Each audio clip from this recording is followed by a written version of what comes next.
everyone, today's topic is supination and pronation. We have discussed today introduction, movement, muscle involved and clinical anatomy. Supination and pronation, these are the rotatory movement of the forearm and hand around the vertical axis. You can see here in this diagram. In semiflex elbow, the palm is turned upward is supination and palm is turned downward is pronation. Palm is turned upward is supination and palm is turned downward is pronation. In movement are permitted at the superior and inferior radioulnar joint. You can see here in this diagram, the movement are permitted at the superior radioulnar joint and inferior radioulnar joint. The vertical axis of the movement and radius passes throughout the center of the head and radius to above and throughout the ulnar attachment of the articular disc inferior radioulnar joint. This axis is not fixed because of the lower end of the ulna is not fixed. Lower end of ulna. During supination, move forward and medially. During pronation, move backward and laterally. So, axis displays laterally in pronation and medially in supination. You can see in this diagram, this is supination, this is pronation.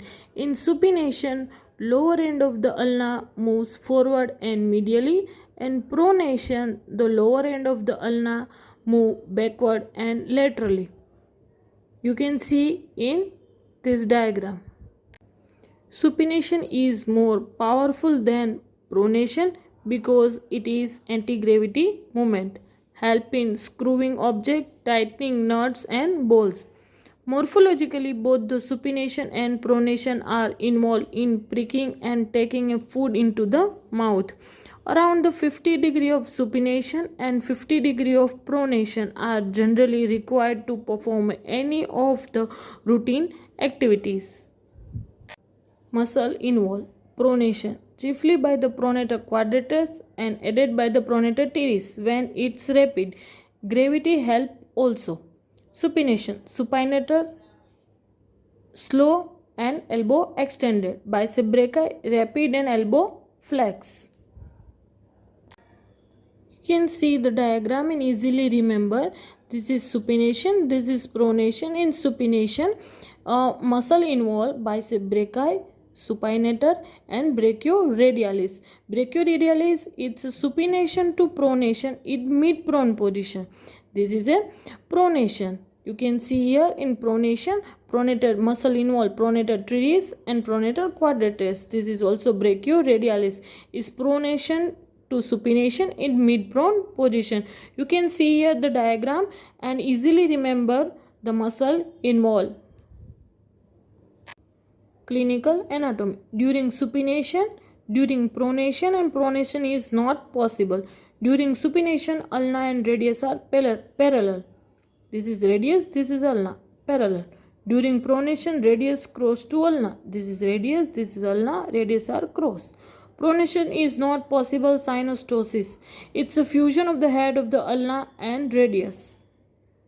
You can see the diagram, supination and pronation. Supination. This is humerus, this is radius, this is ulna. This is palmar surface. This is the axis of movement.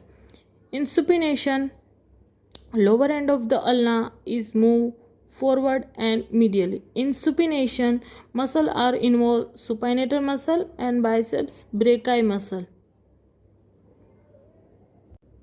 In pronation, you can see here the diagram. This is humerus, this is radius, this is ulna, this is a dorsal surface.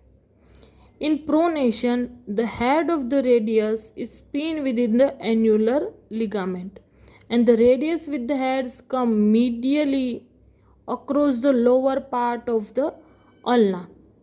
In pronation, lower end of the ulna moves backward and laterally. In pronation, muscle involved are mainly pronator teres and pronator quadratus.